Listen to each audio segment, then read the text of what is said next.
Assalomu alaykum.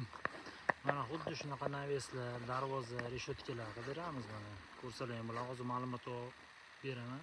Ichkaridagi naveslardan ko'rsataman. Mana bunaqa skameykalar podmostga berdik mana shu navesga ko'chaga. Bu navesimiz latok o'zida bo'lyapti. Bolalar mana leksani qotiryapti. Bolni ishlov berilgan. Xudo xolasa ko'rsalar bilan mana leksalarni qotiryapti. Latoklar o'zida mana через stoyka suv chiqib ketadi mana shu yerdan. Ariqqa moslab qo'yganmiz ikkita tomonga. Mana hozir qoplab bo'lishyapti. Endi ana darvoza parvoza reshotkalar bo'lib turgan bo'lsa, aytsalar, mana ichkariga kiramiz. Mana lazerli fasondagi naveslar.